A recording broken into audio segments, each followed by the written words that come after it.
I am Audrey, 30 years old, and nothing prepared me for watching my brother Derek slap my 6-year-old daughter Lily across the face at our family reunion.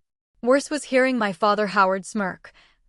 Well, she needed to learn some shame, while my mother Eleanor laughed along. They thought they were safe in their cruelty, but they forgot about the documentary microphone recording everything. Before I tell you how I turned my brother's life into a living hell, let me know where you're watching from and subscribe if you believe children deserve protection even from family. Growing up in the Thompson household meant understanding my place early on. I was the scapegoat, the one who could never do anything right, while my brother Derek was the golden child who could do no wrong. Our dynamic was established long before I had the words to describe it. My father Howard, a successful corporate attorney, had specific expectations for his children. Derek met them perfectly: athletic, academically gifted, and most importantly, willing to mirror our father's aggressive personality. I was more like my mother Eleanor in appearance, but not in personality. Where she was happy to enforce my father's rules and maintain the family hierarchy, I questioned things, which made me the family troublemaker. Audrey just doesn't understand how to behave properly, my mother would tell relatives at family gatherings, shaking her head with practiced disappointment. Not like our Derek. By 16, I had developed a protective shell. I learned to make myself invisible at home, keeping my head down and counting the days until I could escape. When I met Jason during my first year of college, he seemed like my ticket to freedom. He was kind, attentive, and most importantly, he saw me. Really saw me, in a way my family never had. We married when I was 20, far too young but desperate for a family of my own. My parents attended our modest wedding with tight smiles and thinly veiled criticism about everything from my dress to our vows. Derek, already climbing the corporate ladder at 22, brought an expensive gift and a speech that sounded supportive but was laced with condescension. I never thought my little sister would find someone willing to take her on. He joked to uncomfortable laughter. Good luck, Jason. You'll need it. For a while, I thought I had escaped. Jason and I settled into a small apartment, and I finished my degree in communications while working part-time. We weren't wealthy, but we were happy. When I became pregnant with Lily at 24, it felt like everything was finally falling into place.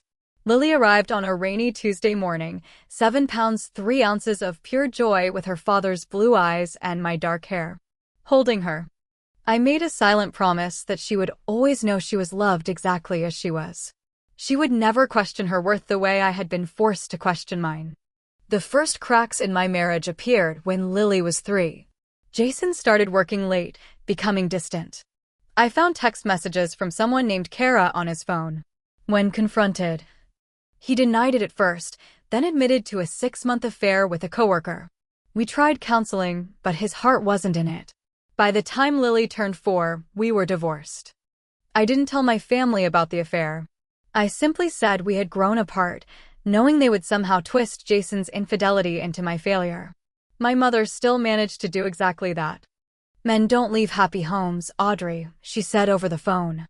What did you do to push him away? Single motherhood brought financial challenges I hadn't anticipated. My job as an administrative assistant at Madison Marketing barely covered our rent and childcare. Occasionally, I had to swallow my pride and ask my parents for help with unexpected expenses, a car repair, a medical bill, or school supplies for Lily. Each time, the money came with a lecture about responsibility and poor life choices. Meanwhile, Derek's life seemed perfect from the outside. He had become the youngest vice president at his financial firm. He married Natalie, a pediatrician from a wealthy family, and they lived in a sprawling house in the suburbs. They had no children, focusing on our careers first. Derek would explain, but my parents still held them up as the example of success I should aspire to. If only you had applied yourself like your brother, my father would say whenever I visited. You could have had something to show for yourself. Despite everything, I wanted Lily to know her grandparents and her uncle. Children deserve family connections, I thought, even if I had to act as a buffer between them and the toxicity I had grown up with. So when the annual family reunion at my parents' lake house approached this summer, I decided to attend for the first time in 3 years. You sure about this? My friend Tara asked when I told her my plans. These people have never had your back. They're still family. I replied, though my stomach nodded at the thought. And Lily loves the lake. I can handle a weekend for her sake. Lily was ecstatic about the trip. At 6, she was a bundle of energy and curiosity, with a passion for singing that filled our small apartment at all hours. She had my stubbornness and a confidence I envied, unafraid to take up space in a way I had never been allowed to. Will Uncle Derek be there? And Grandma and Grandpa, she asked as we packed. And can I swim in the lake every day? Yes to all of it, I promised, ignoring the apprehension building in my chest. And Grandma said your cousins are coming too. I didn't mention that my brother-in-law Paul, married to my father's sister Linda, would be recording the reunion for a family documentary. My father had been insistent about documenting the Thompson family legacy, particularly Derek's achievements. As we drove toward the lake house, I rehearsed calming mantras in my head. It's just 3 days. I can handle anything for 3 days. I'm not that scared little girl anymore. I'll protect Lily from experiencing what I did. Looking back, I realize I was trying to convince myself of something impossible. You can't protect someone from toxic dynamics while placing them directly in harm's way. Some lessons are learned the hardest way possible. The Thompson family lake house stood like a monument to old money and pretension, with its weathered cedar exterior and sprawling deck overlooking Lake Michigan. As I pulled our modest sedan into the circular driveway behind Derek's gleaming BMW and my parents' Mercedes, I felt the familiar shrinking sensation I always experienced around my family. We're here, Lily exclaimed, unbuckling her seatbelt before I had fully parked. Her excitement was palpable, innocent of the undercurrents that made my shoulders tense. Can I go see the lake right away? Let's get settled first, I said, forcing a smile. And say hello to everyone. The front door swung open as we approached, revealing my mother in pressed linen pants and a cashmere sweater despite the summer heat. Her highlighted hair was perfectly styled, not a strand out of place. There you are, she said, her eyes scanning me critically before settling on Lily with more warmth. We were beginning to think you'd changed your mind. Traffic was heavy, I explained, accepting her stiff hug. It's good to see you, Mom. Inside, the great room buzzed with relatives arranging food and drinks. My father stood by the stone fireplace, deep in conversation with my Uncle Robert. He glanced up, nodding in acknowledgement without pausing his discussion about stock options. Derek and Natalie emerged from the kitchen, his arm draped possessively around her shoulders. My brother had our father's build, tall and broad-shouldered, but his features were sharper, calculated. His smile never quite reached his eyes. Well, the prodigal sister returns, he announced loudly enough for everyone to hear. And with little Miss Lily. You've grown since I last saw you, kiddo. Lily, suddenly shy, pressed against my leg. Hello, Uncle Derek. Natalie stepped forward with a genuine smile. Unlike the rest of the family, she had always been kind to me, though in the carefully distant way of someone who recognized the family dynamic but wouldn't challenge it. It's lovely to see you both, she said, embracing me warmly. Lily, your cousins are down by the dock if you want to join them after you get settled. Mom, can I go? Lily asked, already bouncing with anticipation. After we take our bags to our room, I promised. Derek sipped his bourbon, eyeing me over the rim of his glass. Still working at that little marketing place? What is it? Assistant to someone important. Administrative assistant, I corrected, refusing to take the bait. And yes, still there. I got a small promotion last month, actually. How nice for you. He replied with manufactured enthusiasm. I just closed a 7-figure deal with Anderson Tech Dad. Did I mention the bonus they're giving me? And just like that, the attention shifted away as my father clapped Derek on the shoulder. That's my boy. Always aiming higher. My brother-in-law Paul was setting up his camera equipment near the large bay windows. He gave me a sympathetic nod as I passed. Paul had married into the family but never fully adopted their values, making him something of an outsider like me. Planning to get everyone's good side? I asked. Trying to, he replied quietly. Your dad wants a lot of footage of Derek talking about his career achievements. I've got the wireless mics set up around the main areas to capture natural conversations too. Our assigned bedroom was the smallest in the house, tucked into the far corner with a view of the neighboring property rather than the lake. I helped Lily unpack, listening to her chatter about seeing her cousins, Derek's nieces and nephews from his wife's side of the family. Can I wear my blue swimsuit? And can I show everyone my new song? I practiced all week. My heart tightened. Lily's uninhibited enthusiasm was exactly what had been crushed out of me at her age. Of course you can sing, honey. Just remember that sometimes adults are talking, so find a good moment, okay? The first evening proceeded with the expected undercurrent of competition and comparison. My father dominated dinner conversation with questions about Derek's latest achievements, while my mother commented on everything from my hair. Don't you think it's time for a more professional cut? To my parenting, Lily seems very energetic. Don't you think some structure would be good for her? I noticed how Lily's cousins, aged 7 to 12, already mirrored the family hierarchy. They corrected her pronunciation, rolled their eyes when she spoke too loudly, and excluded her from their games with practiced politeness that adults might not notice, but children certainly feel. After dinner, while helping with dishes, my Aunt Linda approached me. Audrey, Derek mentioned you've been struggling since the divorce. We have a position opening in our company's mail room if you're interested. I appreciate that, I said carefully, but I'm actually up for another promotion at Madison. I'm heading a small project team now. She patted my arm with disbelief. Well, the offer stands. Sometimes we need to be realistic about our capabilities. Later, as I tucked Lily into bed, I found her unusually quiet. Everything okay, sweetie? She traced patterns on the quilt. Cousin Emma said my singing was annoying. And Uncle Derek told me girls shouldn't be so loud if they want people to like them. I swallowed hard, recognizing the familiar patterns repeating themselves in a new generation. Lily, listen to me. Your voice is beautiful and you have every right to be heard. Some people just don't know how to appreciate enthusiasm. Grandpa said you were too loud as a kid too, and that's why you always got in trouble. I forced myself to breathe through the anger. Well, sometimes adults are wrong. Even grandparents. Especially your mom's parents. She giggled at that. And I kissed her forehead. Tomorrow will be better. We'll go swimming and have fun, just us. But as I lay awake in the unfamiliar bed, listening to the muffled laughter of my parents and brother still drinking downstairs, I couldn't shake the feeling that I had made a terrible mistake bringing Lily here. Some environments are toxic no matter how much time has passed, and the Thompson family lake house was proving to be exactly that. Morning arrived with brilliant sunshine streaming through the thin curtains of our room.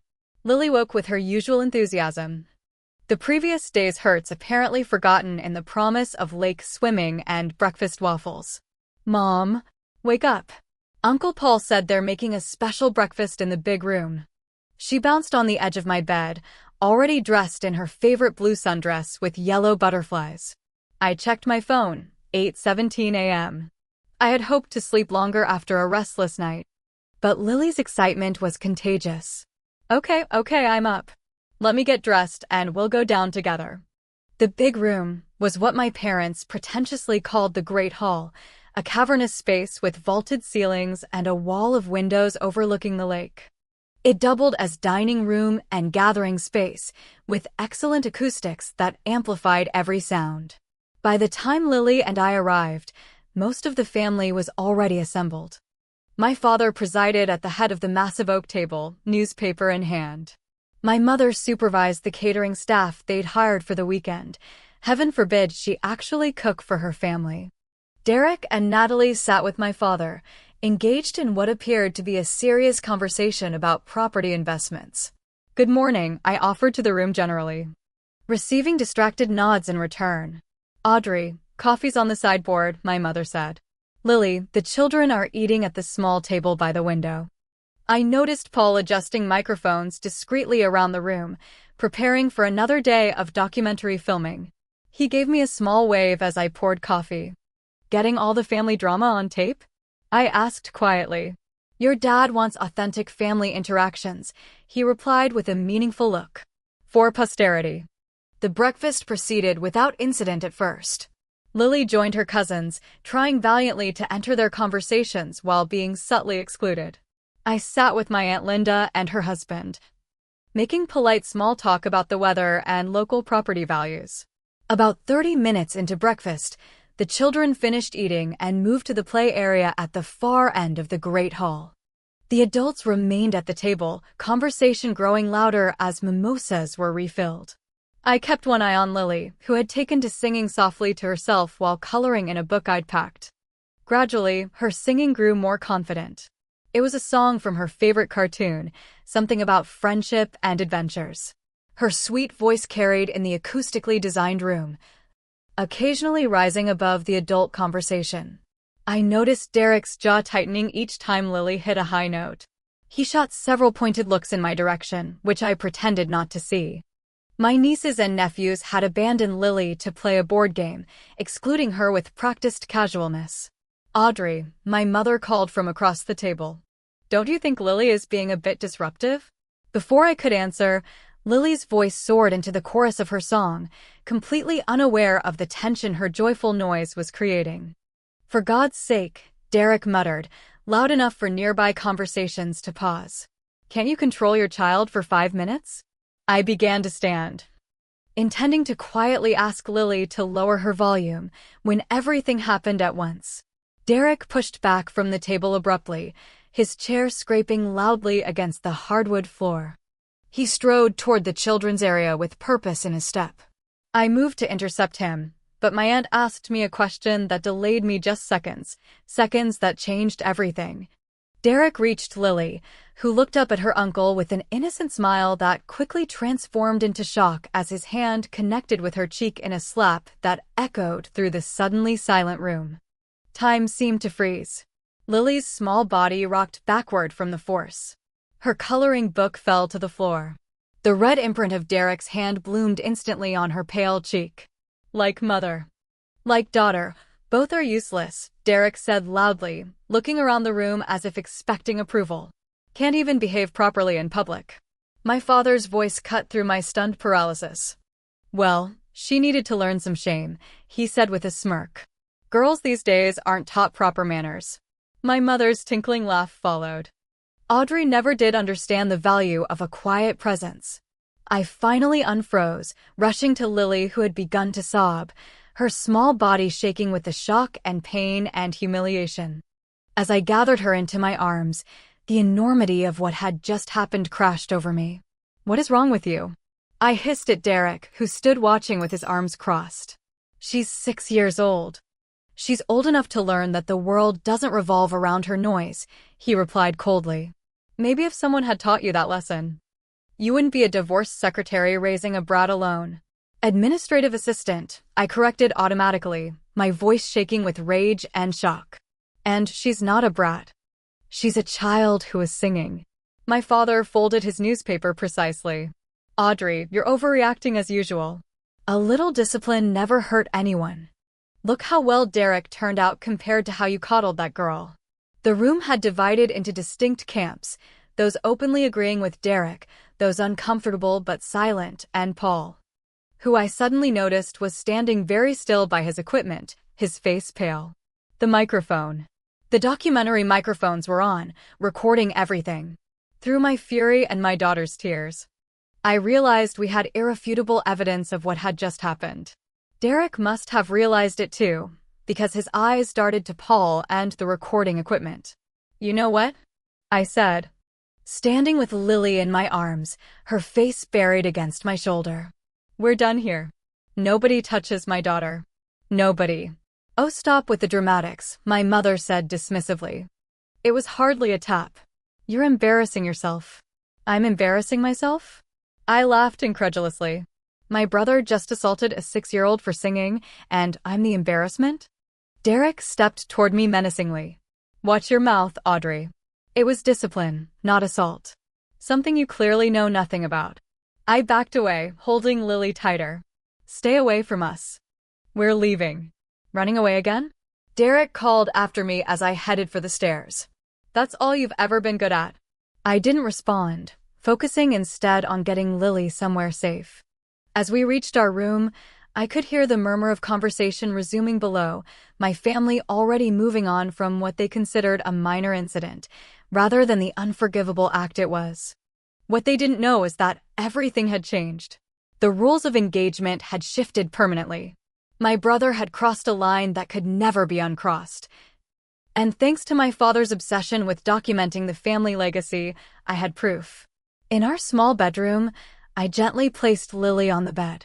Her crying had subsided to hiccuping sobs, but the red handprint on her cheek remained vivid against her pale skin. I took a washcloth from the bathroom, ran it under cold water, and carefully pressed it to her face. "It hurts, Mommy," she whimpered. "Why did Uncle Derek hit me? Was I bad?" The question shattered something inside me. "No, baby. You were not bad. Not at all. Uncle Derek was wrong to hit you. Very, very wrong."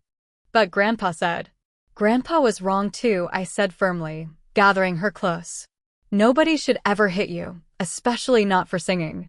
Your voice is beautiful."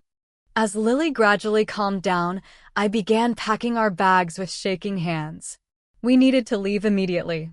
I had no doubt that if we stayed, my family would gaslight us both, minimizing what happened until Lily herself began to question her memories and feelings. A soft knock at the door made me tense.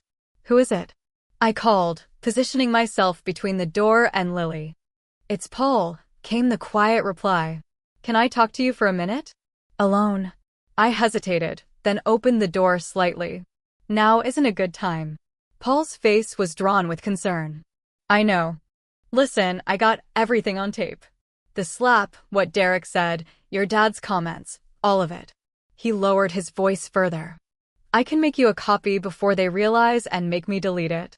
A cold clarity washed over me. "You do that." He nodded.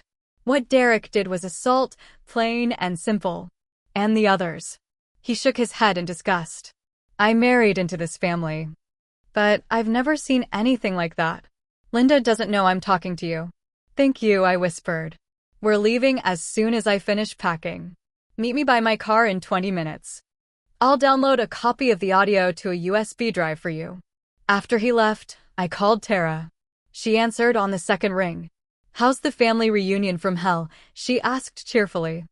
"Derek hit Lily," I said, my voice breaking. "Slapped her across the face for singing too loudly. And my parents laughed." "He what?" Tara's outrage exploded through the phone. "Tell me you're leaving right now." "Packing as we speak." "Come straight to my house," she insisted. "Don't go home in case they try to follow you." By the time I ended the call, Lily had fallen asleep, exhausted from crying. I finished packing quickly, then gently woke her. "We're going to visit Aunt Tara," I explained, using her honorary title. "We need to leave quietly." "Okay." She nodded, still subdued in a way that broke my heart. As we made our way downstairs with our bags, my mother intercepted us in the foyer. "Where do you think you're going?" she demanded. "Home," I replied flatly. "Or did you think we'd stay after Derek assaulted my daughter?" "Don't be ridiculous. It was hardly a tap. You're overreacting as usual." "A tap doesn't leave a handprint," I said, shifting so she could see Lily's face, where the mark was still visible despite the cold compress. For a moment, something like doubt flickered in my mother's eyes, but she quickly recovered. "Children bruise easily. You're making a scene over nothing." "Nothing." I laughed bitterly. "Would it be nothing if someone slapped you for talking during breakfast? Or if I slapped Derek for being condescending?" "That's different," she insisted. "Adults don't need discipline." "Neither do children," I countered. "They need guidance and respect, not violence." My father appeared behind her. "Audrey, you're being hysterical. Sit down, have a drink. And we can discuss this rationally." "There's nothing to discuss," I said, moving toward the door. "We're leaving. If you walk out that door," my father warned, "don't expect any more financial help. No more bailing you out when you can't make rent." The threat hung in the air, meant to remind me of my precarious financial situation and dependence on their occasional assistance. In the past, it might have worked. Not today. "Keep your money," I said calmly. "It's not worth this." As I guided Lily toward the door, Derek appeared from the living room, tumbler of whiskey in hand despite the early hour. Running away as usual, little sister? Can't face the consequences of your poor parenting. I stopped, looking him directly in the eyes. The only consequence I'm avoiding is allowing my daughter to think it's normal for men to hit children. Enjoy your perfect life, Derek. I hope it was worth showing everyone who you really are. His face darkened. Is that a threat? No, I replied, opening the front door. Just an observation. As promised, Paul was waiting beside his car in the side driveway, partially hidden from the house by a stand of pines. He pressed a small USB drive into my hand. The audio is clear as day, he said quietly. Derek slap, his comment about you both being useless. Your dad saying she needed to learn shame, your mom laughing, it's all there. I'd be careful how you use it though. They'll know it came from me. Thank you, I whispered. I won't implicate you unless I absolutely have to. The drive to Tara's apartment was silent, Lily dozing in her booster seat while I processed what had happened and what I needed to do next. By the time we arrived, a plan was forming in my mind. Tara met us at the door, enveloping first Lily and then me in fierce hugs. I made up the guest room for you both, she said. Stay as long as you need. That evening, after Lily was asleep in the unfamiliar bed, Tara and I sat at her kitchen table with the USB drive and her laptop. Are you sure you want to hear this again? She asked as I inserted the drive. I need to know exactly what was said, I replied. And I need a witness who isn't family. The recording was worse than I remembered. The casual cruelty in Derek's voice as he called us useless, the satisfied smirk audible in my father's comment about shame. My mother's tinkling laugh, all of it painted a picture of people who saw nothing wrong with hitting a child. Jesus, Tara whispered when it finished playing. I knew your family was toxic. But this. I know, I said, my resolve hardening. The question is, what do I do about it? You could go to the police, she suggested. That's assault on a minor, plain and simple. I could. I agreed. But you know how these things work. It would be my word against theirs without this recording, which might not even be admissible. And they'd paint me as the unstable single mother trying to extort money from successful relatives. So what then? Let them get away with it.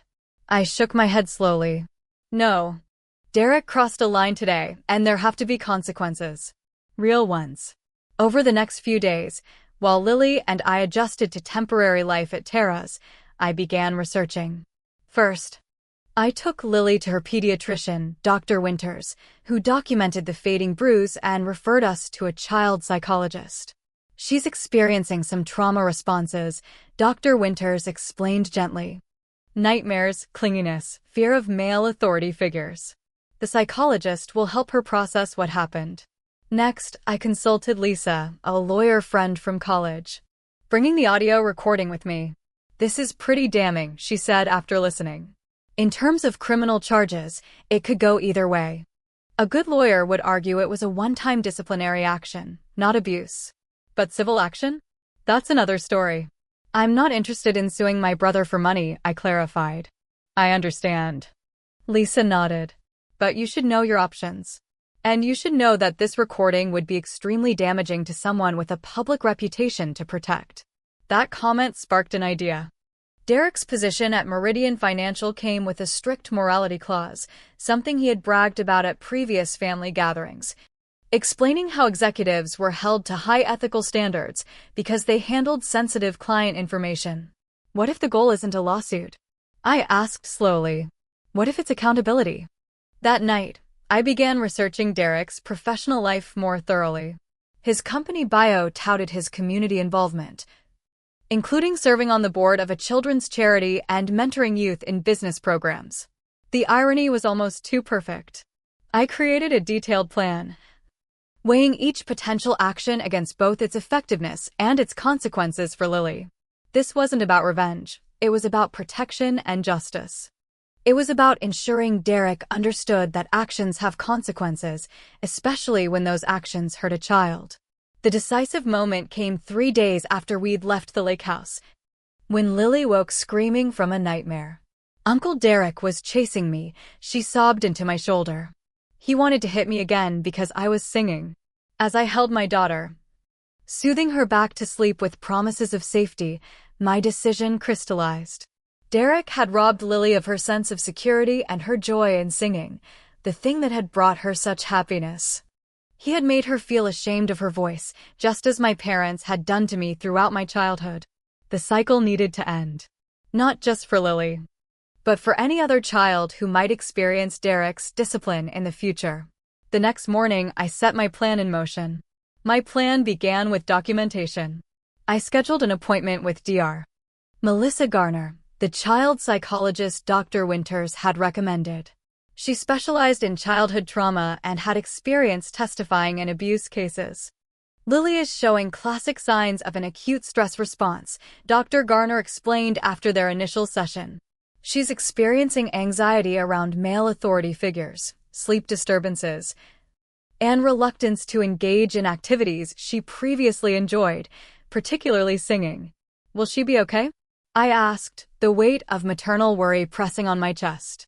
Children are remarkably resilient with proper support, she assured me.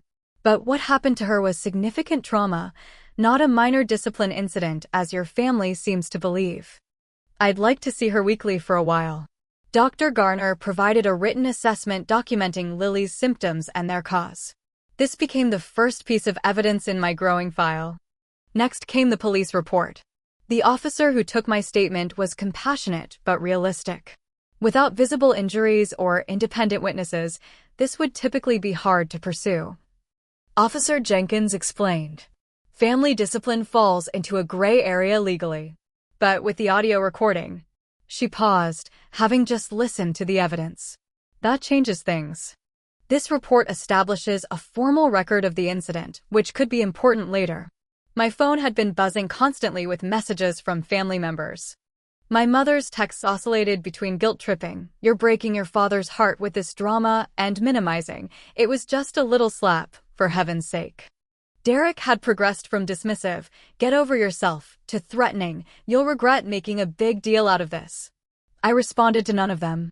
Instead, I created a carefully edited version of the audio recording, not manipulated, but trimmed to include only the critical moments. Derek's slap. The sound was unmistakable, his useless comment. My father's statement about Lily needing to learn some shame, and my mother's laughter. I added no commentary, letting their actions and words speak for themselves. Then I took a deep breath and sent this edited clip, along with a factual, unemotional account of what happened, to 3 strategic recipients. First, to the board of directors at Meridian Financial, where Derek served as vice president.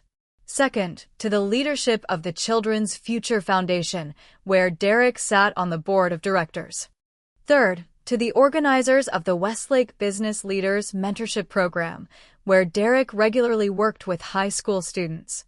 Each message was professional and restrained, explaining that I felt ethically obligated to share this information given Derek's positions of influence with children and in the community. I requested confidentiality regarding my identity as the source, citing concerns for my daughter's privacy. "Are you sure about this?" Tara asked as I hovered over the send button on the final email. "There's no going back." "I'm sure," I replied, thinking of Lily's tearful question, "Was I bad?" No child should ever question their worth because an adult couldn't control their temper. Derek made his choice when he slapped a 6-year-old for singing. These are simply the consequences. Within hours, my phone exploded with notifications. Derek had discovered what I'd done. I suspect one of the board members contacted him immediately. His messages turned from threatening to panicked. "What have you done?" "The board called an emergency meeting. They're talking about suspending me pending investigation. You need to tell them this is a family misunderstanding right now." My parents joined the barrage, my father's messages coldly furious. "You've betrayed this family for attention." My mother's increasingly desperate, "Please call us. We can fix this together."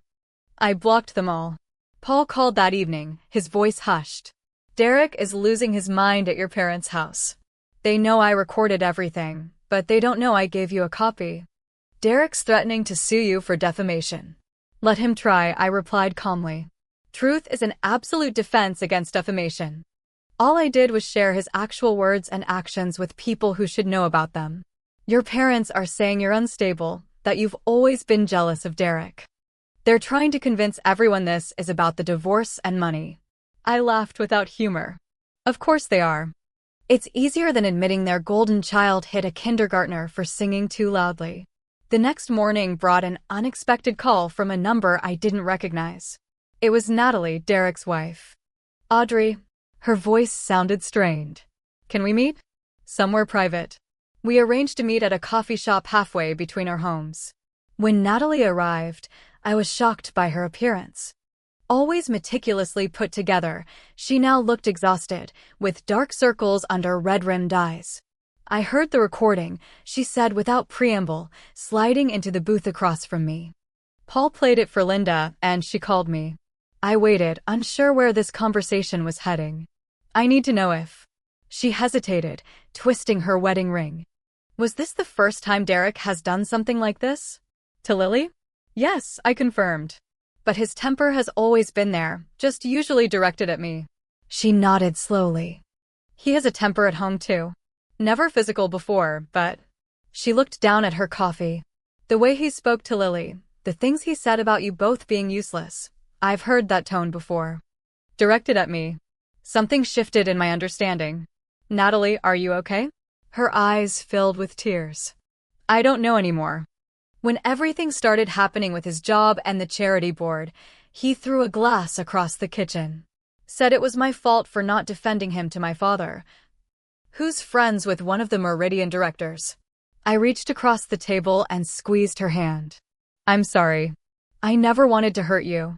You didn't, she said firmly. Derek did this. And maybe I needed to see who he really is. She straightened her shoulders. I told him I'm staying with my sister for a while. He needs to get help for his anger. As Natalie and I parted ways, a text came through from Grace, my supervisor at Madison Marketing. Just got a strange call from someone named Derek Thompson, asking questions about your employment. Said he was a potential reference. I didn't share any information. Is everything okay? My brother was clearly attempting damage control by digging into my life for counter-ammunition. I explained the situation briefly to Grace, including sending her the audio clip as a precaution against any further contact from my family. Her response was immediate and supportive. That's horrific. Take whatever time you need for your daughter. Your job is secure, and if they contact anyone here again, we'll handle it appropriately. The professional consequences for Derek mounted quickly. By the end of the week, Meridian Financial had placed him on administrative leave pending an internal investigation. The children's charity removed him from their board effective immediately, citing their zero-tolerance policy regarding child welfare. The mentorship program mutually agreed to pause his involvement. Community response was equally swift once the story began circulating. Parents from Lily's school, neighbors, and even distant acquaintances reached out with messages of support. Many shared their own stories of family abuse minimized as discipline. A small community of survivors formed around us, offering both practical help and emotional solidarity. Derek attempted to control the narrative through mutual connections, claiming I had manipulated the recording and was using Lily as a pawn in a family disagreement about money. Few believed him once they heard the unedited audio. My phone rang again, this time my brother-in-law Paul. I just wanted you to know, he said quietly.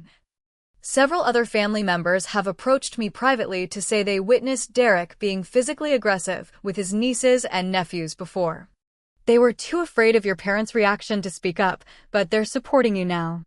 The revelation that Derek's behavior might have affected other children in the family strengthened my resolve. This wasn't just about Lily anymore. It was about breaking a pattern of abuse disguised as discipline that had potentially harmed multiple children and would have harmed more if left unchecked. As the consequences of his actions became increasingly public, Derek's attempts to contact me grew more desperate. He vacillated between rage and manipulation, threats and pleas for family loyalty.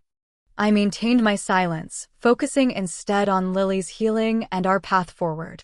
The foundation had been laid. The truth was in the open, documented, and undeniable. What happened next would depend on how Derek and my parents chose to respond to that truth, and whether they could finally acknowledge the harm they had caused. By the third week after the incident, the consequences of Derek's actions had rippled through both his professional and personal life.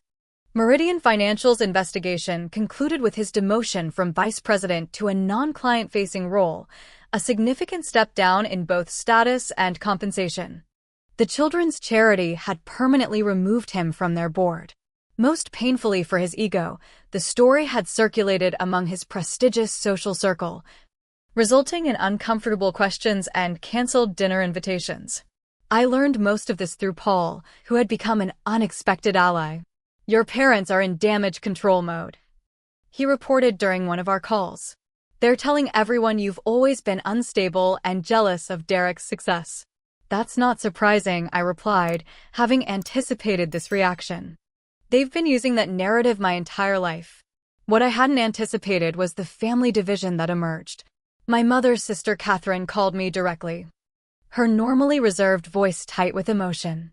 "I saw Derek slap your little girl," she admitted. I was across the room and didn't intervene. I've been ashamed of my silence ever since. "Why are you telling me this now?" I asked. "Because your parents are asking the family to present a united front against you, claiming you're exaggerating what happened. I can't be part of that lie. What Derek did was wrong, and their reaction was worse." Catherine wasn't alone. Gradually, other relatives reached out, some offering support. Others simply acknowledging they had witnessed the incident and confirming my account. The family was fracturing along moral lines rather than blood ties. Meanwhile, Lily was making progress with Dr. Garner. The nightmares had decreased, though she still grew anxious around loud male voices. Most encouragingly, she had started singing again, quietly at first. Then with growing confidence as I consistently reinforced that her voice was beautiful and welcome in our home. For weeks after the incident, my grandmother Martha, my father's mother and the family matriarch, summoned everyone to her home. "This has gone far enough," she declared on the phone. "I want both sides of the story. And I want the family to make peace." "There aren't two sides to hitting a child, Grandma," I replied. "Perhaps not," she conceded, surprising me. "But there needs to be a resolution. Sunday at 2 o'clock. I expect you to be there." I consulted with Dr. Garner about whether to bring Lily to this family meeting. Her advice was clear: absolutely not. This is adult business now, and she shouldn't be exposed to potential conflict or be asked to relive her trauma. Tara agreed to watch Lily while I attended the meeting alone. As I drove to my grandmother's sprawling Victorian home, anxiety knotted my stomach. I hadn't seen my parents or Derek since the lake house. How would they behave now that their golden child had faced actual consequences for his actions? The tension in my grandmother's formal living room was thick enough to cut with a knife. My parents sat stiffly on the antique sofa, my mother's face a mask of composure that couldn't quite hide her fury. Derek and Natalie sat separately, she in an armchair by the window, he leaning against the mantelpiece, eyes bloodshot. Various aunts, uncles, and adult cousins filled the remaining seats, their usual chatter conspicuously absent. My grandmother entered last, leaning on her cane but radiating authority at 87. "I've lived long enough to see 5 generations of this family," she began without preamble. "And I've never been more disappointed than I am today." My father straightened. "Mother, if you'd just listen to our side." "Howard, I may be old, but I'm not senile," she cut him off sharply. "Paul was good enough to share the recording with me. I heard exactly what happened." The room fell silent. My grandmother turned to Derek. "You struck a child, a 6-year-old, for singing. Then you insulted both her and her mother. Your behavior was inexcusable." Derek's face flushed. "It wasn't that hard a slap. Everyone's overreacting." "Be quiet," grandmother snapped. "When a grown man hits a child, the force is irrelevant. It's the breach of trust, the abuse of power." She turned to my parents. "And you two encouraged it, laughed at it, dismissed it." My mother's composure cracked. "Martha, you don't understand. Audrey has always been difficult, always exaggerating. Eleanor, my grandmother interrupted, I raised your husband. I know exactly where Derek learned this behavior. Her gaze shifted to my father, whose face had gone pale. Howard was disciplined harshly by his father. Too harshly. I regret every day that I didn't stop it. I won't make that mistake again. A heavy silence fell over the room. My father stared at his hands. Audrey, my grandmother continued. You did what I should have done decades ago. You protected your child, even at great personal cost. For that, you have my respect. I hadn't expected this alliance and found myself momentarily speechless. That said, she continued, this family now stands at a crossroads. Healing is possible, but only with accountability. Derek pushed away from the mantelpiece. Accountability? I've been publicly humiliated, demoted at work, kicked off the charity board I helped build. Isn't that enough punishment for one slap? I found my voice at last. This isn't about punishment, Derek. It's about acknowledging what you did and its impact. Lily has nightmares. She stopped singing, the thing that brought her joy. She asked me if she was bad. My voice broke. A 6-year-old child thought she deserved to be hit because the adults she trusted made her believe she was wrong for using her voice. I didn't mean, Derek began, then stopped, seeming genuinely at a loss. That's just it, I continued. You didn't mean to traumatize her. You just meant to control her. To make her small and quiet, the way this family has always tried to control and diminish me. But intentions don't erase impact. My father stood abruptly. This is ridiculous. We've indulged this drama long enough. Derek made a mistake, yes, but Audrey deliberately destroyed his reputation out of spite. No, Howard, my grandmother said firmly. Audrey showed people who Derek really is. He destroyed his own reputation through his actions. I can't believe you're taking her side, my mother exclaimed. I'm taking the side of that child. Grandmother replied. As should you all. The confrontation escalated from there. Years of resentment and dysfunction poured out as family members finally spoke their truths. Aunt Catherine described witnessing my father's harsh discipline of me as a child while Derek received only gentle guidance. Cousin Jennifer revealed that Derek had once twisted her son's arm at a previous reunion for talking back. Uncle Robert admitted he'd seen Derek shove a business associate during a golf game, but had said nothing because that's just how men handle disagreements. A pattern emerged, one of Derek's unchecked aggression and my parents' consistent enabling of his behavior. With each revelation, Derek's face grew darker while my parents' denials became less convincing. Natalie finally spoke, her voice quiet but steady. I'm filing for separation. The room fell silent again. What? Derek turned to her, genuinely shocked. This incident forced me to acknowledge things I've been ignoring for years, she continued. The way you speak to me when you're angry. The things you throw. The fear I feel when I hear your car in the driveway after you've been drinking. I've never hit you, Derek protested. No, she agreed. But hearing how you spoke to Lily and Audrey, seeing how your parents minimized it, I suddenly understood where our relationship was heading. My mother made a last attempt to salvage the situation. Natalie, every marriage has rough patches. You can't throw away years together over one regrettable incident. It's not one incident. Natalie replied. It's a pattern. And I won't wait until it escalates further. The meeting continued for nearly 3 hours. By the end, several things had become clear. The family would never be the same. Lines had been drawn based on values rather than blood. Derek had lost far more than a professional title. He had lost the unwavering support system that had protected him from consequences his entire life. My parents faced a choice. Acknowledge their role in enabling toxic behavior or lose relationships with multiple family members, including their only granddaughter. As the gathering broke up, my grandmother took my hand. It will take time, she said softly. Change doesn't happen overnight, especially in families with such entrenched patterns. But it started. And that's something. In the weeks that followed, the consequences continued to unfold. Derek's company issued a public statement about their commitment to family values and ethical conduct, implicitly distancing themselves from him without naming him directly. He was required to attend anger management therapy as a condition of continued employment. Natalie moved out of their home and filed official separation papers, the first step toward divorce.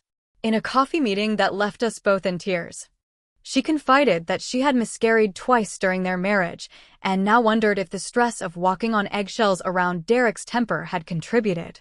My parents made halting, awkward attempts at reconciliation, clearly motivated more by damage control than genuine remorse. My mother called with an invitation to dinner that included no acknowledgement of what had happened. My father sent an email that characterized the whole situation as a misunderstanding blown out of proportion. I maintained firm boundaries, making it clear that any relationship moving forward would require acknowledgement of the harm done to Lily and concrete steps to ensure her safety and emotional well-being in their presence. The most profound changes, however, happened within me. The woman who had once accepted mistreatment as her due now stood firmly in her power.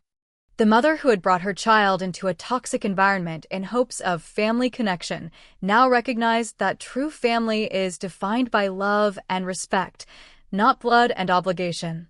6 months after the incident, I sat in Dr. Garner's office for a progress update on Lily's therapy. "She's doing remarkably well," the psychologist shared. "Children are resilient, especially when they have a secure attachment to a protective caregiver. You've done everything right, Audrey." "I didn't protect her from the initial trauma," I pointed out, the familiar guilt surfacing. "But you responded perfectly afterward," Dr. Garner countered. "You validated her feelings, removed her from danger, got her appropriate support, and held the perpetrator accountable. That's why she's healing." As I drove home, I reflected on the unexpected gifts that had emerged from this painful chapter: a stronger, more confident voice, healthier boundaries, the knowledge that I could protect my daughter even against powerful opposition, and perhaps most surprisingly, authentic connections with family members who shared my values rather than simply my DNA. The path forward remained complicated. Healing would take time for all involved. But for the first time in my life, I was walking that path on my own terms, with my head held high and my daughter's hand firmly in mine. 6 months after Derek slapped Lily at the lake house, our lives had transformed in ways I never could have imagined. Our small apartment, once a symbol of my post-divorce financial struggles, had become a true sanctuary, filled with laughter, music, and most importantly, safety. Lily's recovery continued to amaze me. Dr. Garner had reduced our sessions to monthly check-ins, noting that Lily's resilience was remarkable. "She's singing again," I shared during our last appointment, emotion tightening my throat. "Not just at home, but she joined the children's choir at the community center." "That's significant progress, Dr. Garner smiled. "It means she no longer associates her voice with punishment or shame." The incident had created ripples that extended far beyond our immediate family. Derek had been required to complete anger management therapy as a condition of his continued employment, though his career trajectory had been permanently altered. The once golden child now occupied a back-office position with little client contact. His marriage had not survived the scrutiny that followed his actions. Natalie filed for divorce 3 months after their separation, citing irreconcilable differences publicly, but sharing with me privately that the incident with Lily had forced her to acknowledge the emotional abuse she had normalized in their relationship. "I keep thinking about what might have happened if we'd had children," she confided during one of our now regular lunch meetings. "Would I have recognized it then? Or would I have enabled him the way your parents did?" My relationship with my parents remained complicated. After multiple attempts at rug sweeping failed, they had grudgingly agreed to family counseling. Our first session had been tense, with my father attempting to control the narrative and my mother alternating between tears and passive-aggressive comments about family loyalty. Reconciliation requires accountability, the family therapist had stated firmly, and accountability begins with acknowledging harm. It took 3 sessions before my father admitted, with visible difficulty, "I should have stopped Derek instead of encouraging him. What he did to Lily was wrong." My mother took longer, struggling to relinquish her role as family peacekeeper and enabler. I just wanted everyone to get along, she explained tearfully in our 5th session. I've always smoothed things over. That's what mothers do. No, I countered gently. Mothers protect their children, even when it's difficult. Even when it disrupts the peace. Progress with my parents was measured in small steps.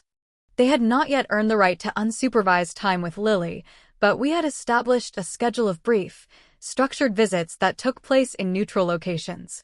During these meetings, I observed subtle changes, my father making efforts to engage with Lily on her terms rather than imposing his expectations, my mother catching herself before making critical comments. The family division that emerged after the confrontation at my grandmother's house had initially been painful, but ultimately proved healing. Relatives who had witnessed generations of toxic behavior finally spoke their truths, creating authentic connections based on shared values rather than obligatory blood ties. My grandmother, at 87, had become an unexpected ally and advocate. I made mistakes with your father, she acknowledged during one of our weekly tea visits. I saw the signs but told myself that's just how men were in those days. By the time I recognized the damage, the patterns were set. Her candor helped me understand the generational nature of our family dysfunction without excusing it. More importantly, it strengthened my resolve to ensure these patterns ended with me. My career had taken a surprising turn as well. The confidence I found in standing up for Lily translated to my professional life. When a project management position opened at Madison Marketing, I applied despite believing it was beyond my qualifications. To my shock, I got the job. Your handling of the crisis with your daughter showed exceptional leadership qualities, Grace explained during my promotion interview. You were strategic, maintained clear communication under pressure, and demonstrated remarkable integrity. Those are exactly the skills we need in this role.